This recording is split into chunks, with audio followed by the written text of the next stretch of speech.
10 años vivieron entre nosotros, en pleno barrio de Belgrano. Trabajaban, alquilaban, tenían auto y 2 hermosos hijos en el colegio. A simple vista, un matrimonio de inmigrantes extranjeros más.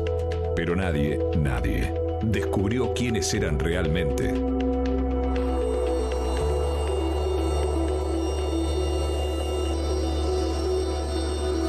Topos. Así nos espiaron los rusos. Una investigación de Hugo Alconada Mon. Una producción especial de Telefe Noticias. Ahora. Parece una película de Hollywood. Parece. Pero ocurrió en la vida real. Topos. Rusos. Acá, entre nosotros, espiándonos. ¿Para qué? ¿Qué secretos? ¿Cuánto tiempo estuvieron? Hugo Alconada Mon. Hugo, querido. Placer que estés nuevamente acá. Gracias por recibirme. ¿Dedicaste cuánto tiempo en investigarlos? Años, 2 años completos. ¿Quiénes eran? ¿En la teoría o en la práctica? No, en lo real. No eran real, cualquier espía. Eran 2 espías al servicio de Vladimir Putin que tenían un valor tal que el propio premier ruso los recibe en Moscú al final de la historia. De hecho, son partícipes de la última y el último gran intercambio de prisioneros. Incluso más, del intercambio más grande desde el final de la Guerra Fría de espías y prisioneros entre Rusia y Occidente. Los veo atrás tuyo y digo, wow, tienen cara de espías, pero en realidad no. Viviendo en Belgrano eran 2 extranjeros más. Se mostraban, se planteaban que eran. Él decía que había nacido en Namibia, de papá austríaco, mamá de Argentina y que había crecido en Austria. Ella decía que había nacido en Grecia, de papá austríaco, mamá mexicana y que se había criado en Querétaro. Y luego que coincidieron en Buenos Aires. ¿Cuánto estuvieron acá? Estuvieron desde 2009 como primer paso hasta 2022 como último y primer capítulo, digamos, el argentino. Después ya tuvieron el otro capítulo en Eslovenia. Ahora tuvieron hijos acá, estaban adaptados. Camiseta de Argentina. Iban a la cancha. A ver, vos y yo fuimos al Mundial de Rusia. No, bueno, ellos fueron, pero no como rusos, sino como argentinos con camiseta argentina. O sea, salieron campeones del mundo. El chiquito incluso, el chiquito que es argentino nativo, festejó el campeonato de Argentina con la camiseta de Messi. ¿Cómo que no? Claro. Primera parte de la investigación de Hugo Alconada Mon, Topos.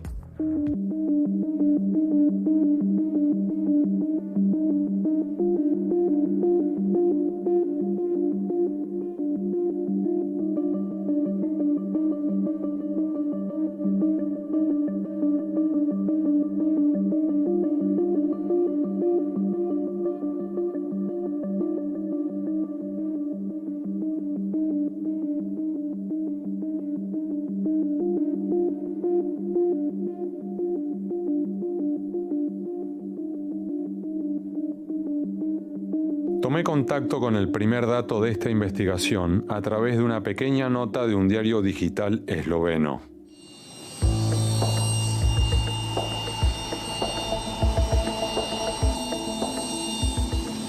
Kdo so ti otroci, upleteni v največjo menjavo zapornikov po hladni vojni?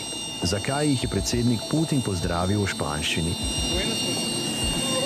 In kako smo dokazali, da so njihovi starši res ruski vohuni in nepovprečen argentinski par iz sosednje hiše?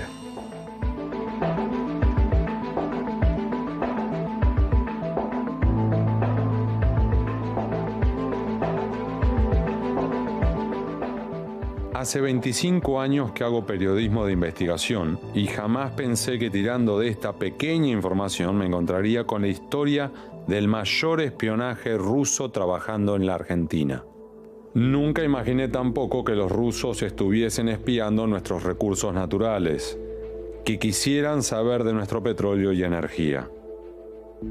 Y menos que este par de espías rusos fuese tan importante como para ser protagonista de un intercambio de rehenes y para que los reciba en el aeropuerto de Moscú el mismísimo Vladimir Putin.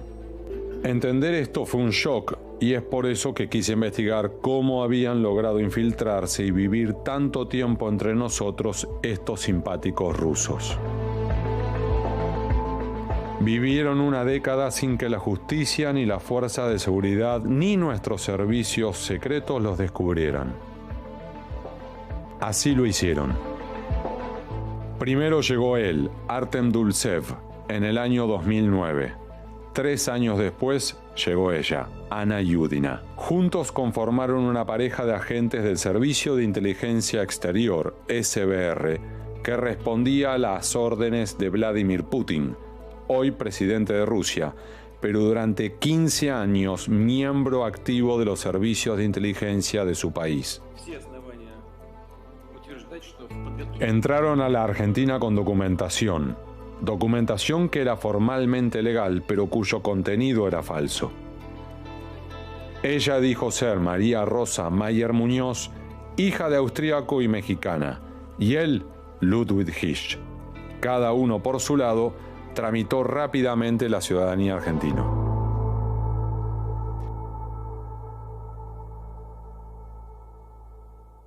Eligieron no casualmente el barrio de Belgrano. Alquilaron en este edificio de la calle O'Higgins 2191, 9D. Un edificio promedio, aunque no. Un edificio que tiene entrada por la calle O'Higgins, pero también una salida por el pasaje Zavalía para usar en caso de emergencia. Aquí construyeron su historia de ficción para cumplir con los objetivos de espionaje ilegal, para transmitirle a Rusia información estratégica sobre nuestro país.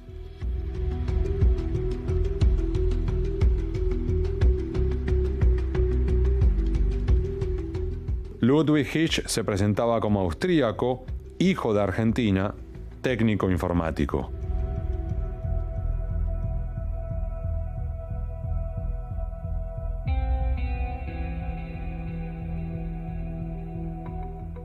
Tras la fachada de técnico informático, Hisch alquiló una oficina en la muy transitada Avenida Cabildo.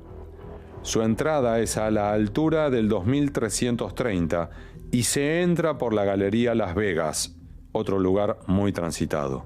Montó su base de operaciones en el piso 3, departamento I, bajo la fachada de una empresa de servicios informáticos. En la terraza colocó algo que sería fundamental para lo suyo: una antena. En su casa había hecho lo mismo. Las 2 antenas se conectaban entre sí y con una tercera que no casualmente estaba en la oficina de representación comercial de la Federación Rusa. Los 3 puntos equidistantes formaban una potencial línea recta de comunicación encriptada, una eventual autopista para la información calificada que había que mandar a Rusia.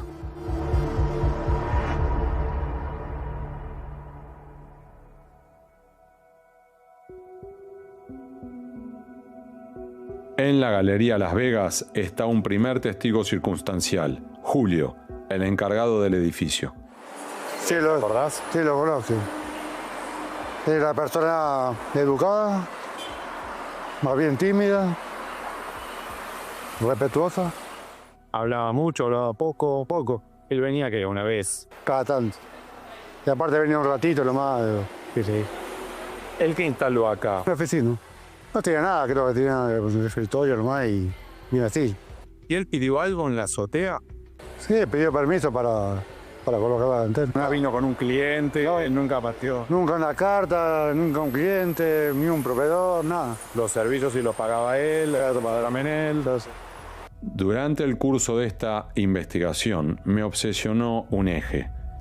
¿Cuántos mensajes encriptados enviaron durante los 10 años los espías rusos? ¿Qué información calificada de nuestro país habrán fugado a Moscú?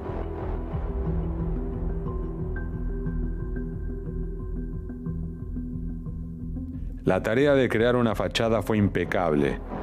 Obtuvieron ciudadanías y pasaportes argentinos. En el año 2013 tuvieron a su primera hija, Sofía, y 2 años después al varón, Danielito. Ambos partos en el hospital italiano de la ciudad de Buenos Aires. No casualmente, no usaban nada estatal.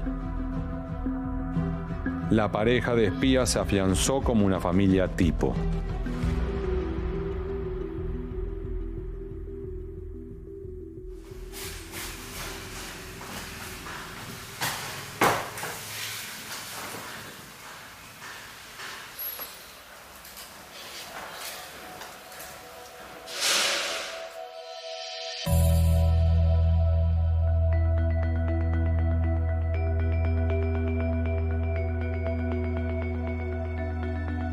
El contexto los ayudó a pasar desapercibidos. Durante 2015, el año en que nació el segundo hijo de los espías, los referentes de la inteligencia argentina, Antonio Jaime Estiuso y Fernando Pocino, protagonizaban una interna feroz que se sumó a la muerte del fiscal Alberto Nisman y a la crisis del sistema de inteligencia nacional. Corolario, Cristina Fernández de Kirchner disolvió la Secretaría de Inteligencia y creó la Agencia Federal de Inteligencia, AFI. No eran prioridad para nadie. Los espías rusos, mientras tanto, siguieron alimentando su ficción. También durante 2015 se casaron en Buenos Aires bajo sus identidades falsas, María Muñoz y Ludwig Hirsch.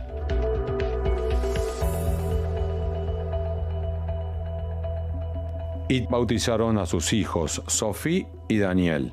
Lo hicieron en la parroquia Inmaculada Concepción, conocida como La Redonda. Quedaba a 300 metros de su casa y, claro, era la más visitada de Belgrano. Nada es casual. Eran profesionales de primera línea. Mientras vivieron en Buenos Aires, Hirsch y Mayer Muñoz aparentaban ser una pareja de clase media trabajadora. Él se registró en la AFIP como monotributista y autónomo con su empresita informática. Ella obtuvo el diploma de organizadora de eventos y auxiliar de relaciones públicas. Y cada uno se abrió una cuenta de banco, ambos en Belgrano, pero en bancos distintos, por supuesto. A un buen topo tampoco este detalle se le escapa.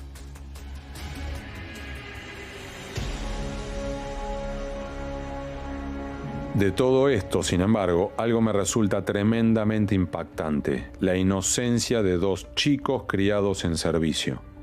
Sofía y Danielito ignoraban cuál era la verdadera identidad de sus padres, además del origen y, por supuesto, del trabajo. Crecieron como dos chiquitos argentinos más, mientras que cursaban la escuela primaria en el St. Matthew's College del barrio de Palermo.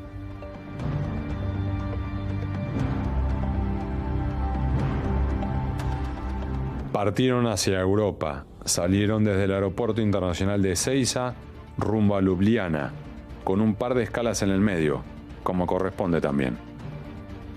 Allí comenzaba a terminar su misión en la Argentina. Agentes de inteligencia de la CIA estadounidense, del MI6 británico y de la SOBA eslovena los detuvieron. Los esperaba la cárcel primero y después el intercambio de rehenes, con beso y abrazo paternal del jefe, Vladimir Putin. No sabemos cuántos secretos estratégicos se llevaron durante esos 10 años. No sabemos tampoco cuánto daño le causaron a la Argentina. Y por supuesto, tampoco sabemos aún si fueron reemplazados.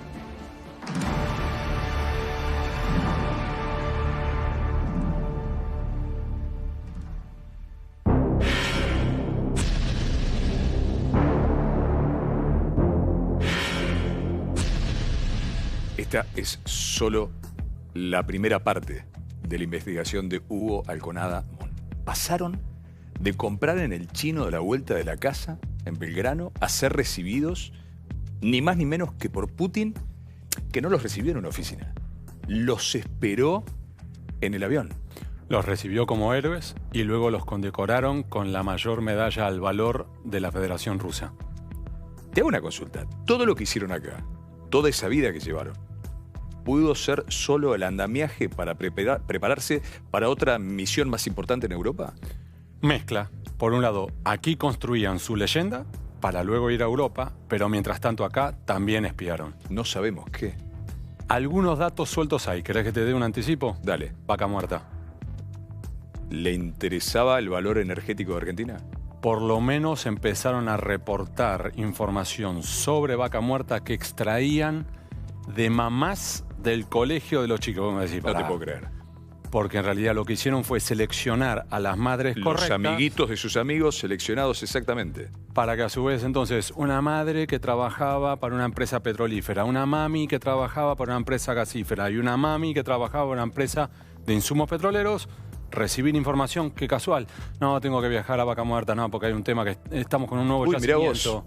¿Venís a comer con los chicos el fin de semana? Moscú, tenemos datos sobre. Enseguida vamos a ver la segunda parte de la investigación de Hugo. ¿Cuántos puede haber en Argentina? Es la pregunta del millón. ¿Cuántos? Sí te puedo dar una certeza. Hay varios más. Te doy un solo ejemplo. Para cuando llegó a Ludwig Hirsch, llegó a la Argentina diciendo mi mamá era argentina, alguien ya aquí en Buenos Aires, en la calle Uruguay, había pedido la partida de nacimiento de esa supuesta madre, de manera presencial. Con lo cual, por lo menos hay alguien más que antes pidió ese documento. Y contame, en realidad esa mujer era una chiquita que había muerto, 4 o 5 años tenía y había fallecido. En los papeles... Pero tomaron eso, incomprobable para el resto, presentaron, a ver, documentos y demás, todo muy bien falsificado. Correcto. Entonces, en los papeles aparecía que su mamá, argentina, había muerto ya muy grande en Viena en un hospital. En la práctica todo eso fue inventado y esa supuesta mamá está enterrada hoy en el cementerio alemán de La Chacarita. Falleció cuando tenía 4 años en 1947. Con lo cual ahí tenés otro dato, Rodolfo, de que alguien anduvo dando vueltas antes diciendo esta es la bóveda, esta es la lápida, de acá vamos a extraer una falsa vida. Es 007, pero la vida real, acá entre nosotros. Y una Argentina que tenía sus espías destruidos en medio de una interna, 2015, hicieron lo que hicieron. Te doy un ejemplo sobre eso. En el momento en que estos espías estaban acá operando e informando a Moscú, los espías argentinos, acordate que estaban incluso espiando a opositores, Sí. a empresarios y a periodistas, Sí, incluido, claro. Y matándose entre ellos. Matándose entre ellos, recordemos. de manera literal. Ahora, te hago una consulta. ¿Cómo entra la política? Porque no se llevaba mal con Cristina Fernández Putin. Pero al mismo tiempo, esto es superficie y sótanos. Y esta dinámica es la de las cloacas, los sótanos, que va por debajo de la superficie y que en lo posible que nadie se dé cuenta. Si luego estás a favor o en contra mío, yo voy a operar igual. ¿A dónde fueron? Enseguida, Hugo Alconada Mon, su investigación. Informe especial de Telefe Noticias.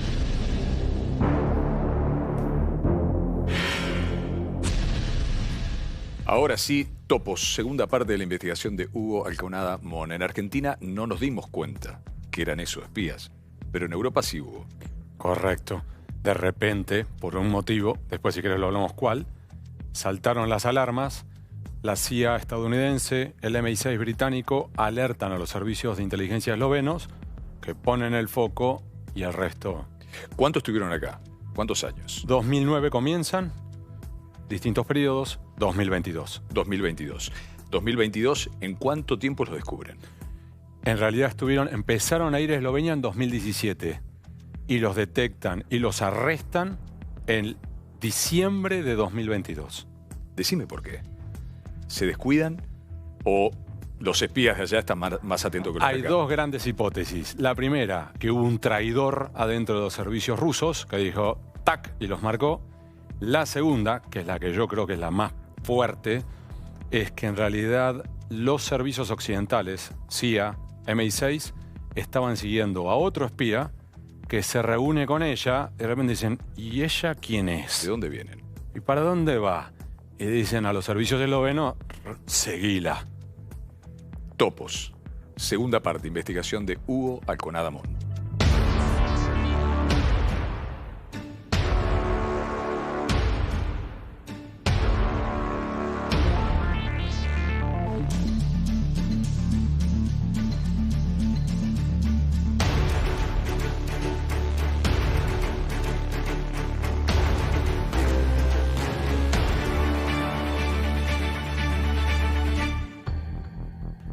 A A partir de 2017, los agentes rusos vivieron en Eslovenia, pero vinieron muchas veces a la Argentina, por lo que no se descarta que continuaran espiándonos.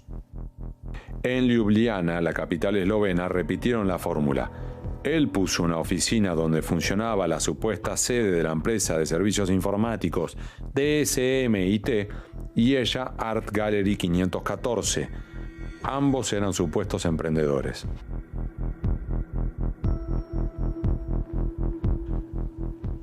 Pero en Europa no fue tan fácil. Están más acostumbrados a lidiar con secretos de Estado, inteligencia y espías infiltrados, por lo que fue cuestión de tiempo para que los agentes de la CIA, del MI6 británico y de la SOVA, el Servicio de Inteligencia Esloveno, les siguiera el rastro. En diciembre del año 2022 fueron detenidos por las autoridades eslovenas acusados de espiar para Rusia. Los enviaron a celdas de máxima seguridad, mientras que sus hijos, Sofí y Danielito, de 9 y 7 años, argentinos nativos, terminaron en un hogar de niños huérfanos en las afueras de Ljubljana. Poco después, los investigadores confirmaron sus verdaderas identidades gracias al sistema dactiloscópico. Pasaron 19 meses tras las rejas. Artem y Ana Dulcev fueron liberados en agosto del año pasado, tras una negociación secreta entre Rusia y Estados Unidos que requirió la participación de Alemania, Eslovenia, Noruega y Bielorrusia, hasta conformar el intercambio de prisioneros más grande desde el final de la Guerra Fría. Y se concretó en el Aeropuerto Internacional de Ankara, Turquía. Así recibía el entonces presidente norteamericano Joe Biden a los presos liberados por Rusia. Y así esperaba el presidente Vladimir Putin, junto a los halcones de su gobierno, a los Dulcev y sus hijos en el aeropuerto de Moscú. La dimensión de la negociación y semejante bienvenida del mismísimo presidente no hace más que hacer crecer la dimensión de los espías y de su tarea realizada en nuestro país. Seguramente nunca sabremos cuánta información nos robaron y qué ha significado eso para el Estado ruso. Fue tanta la repercusión que tuvo que el Kremlin debió enviar a los agentes de la televisión para presentarlos formalmente ante el pueblo ruso. У нее были игрушки, что-то смотрела на экране. Я только заметил у нее эмоции, то она начала чуть-чуть плакать. Она тоже сказала Дане.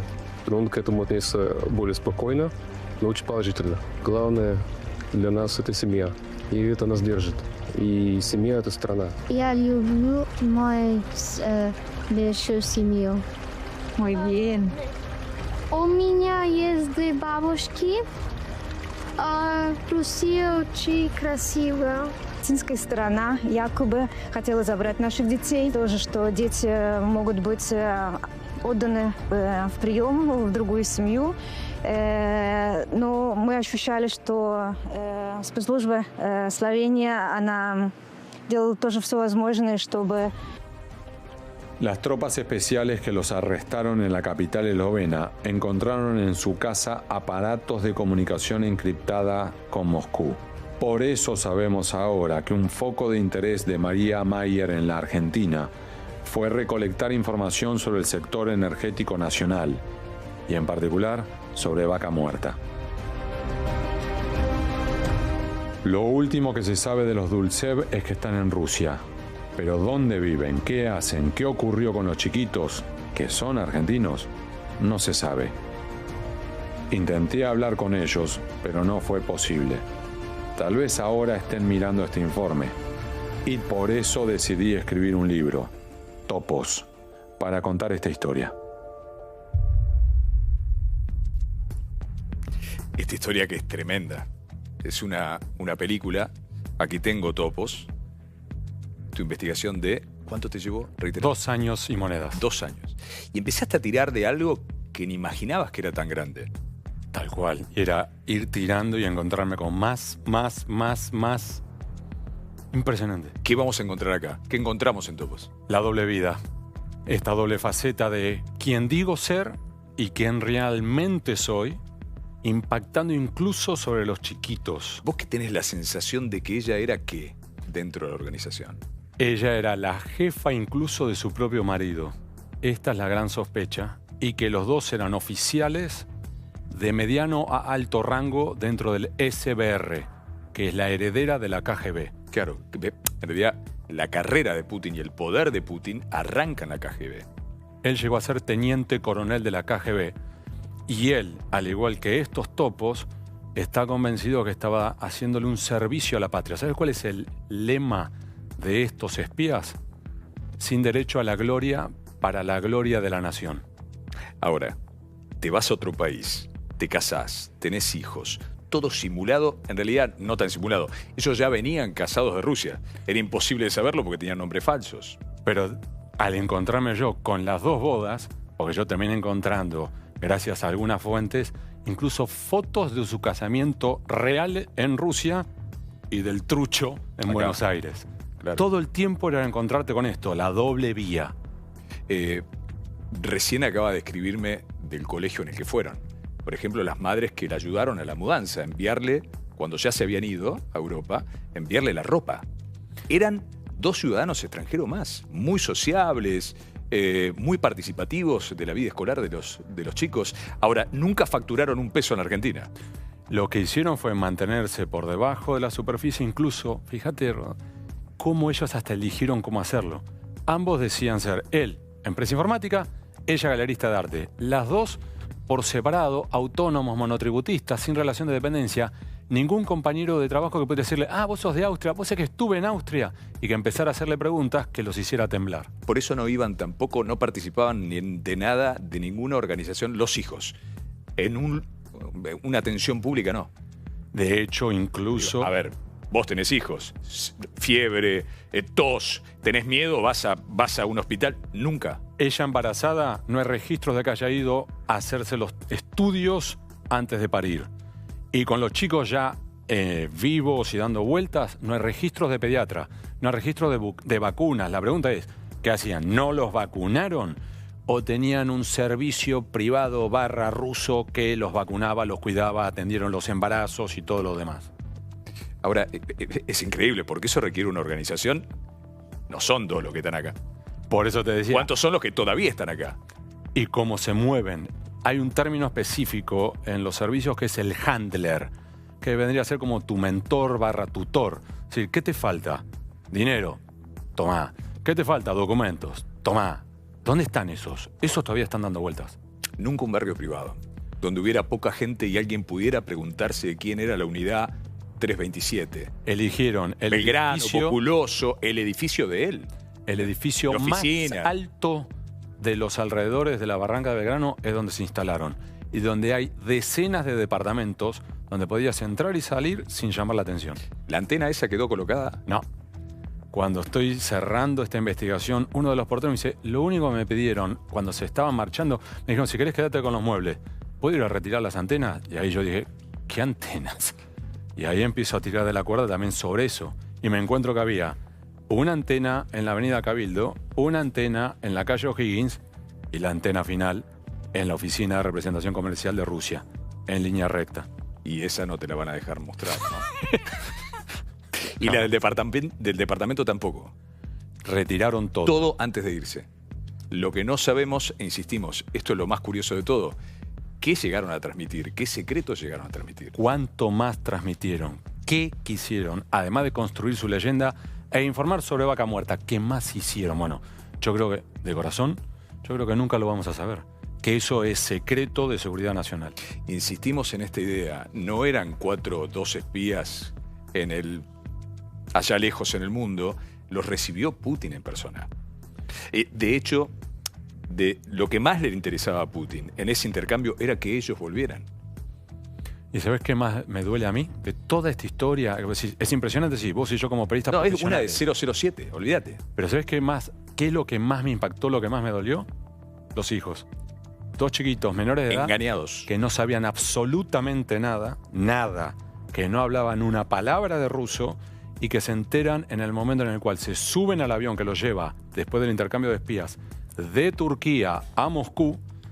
La mamá se sienta con ella, el papá se sienta con él y le dicen, el verdadero nombre de tu mamá es, nuestro trabajo es, tenés abuelos, tenés tíos, no sé cuánto. Y además, básicamente es, sacate la camiseta de Argentina, empezamos una nueva vida.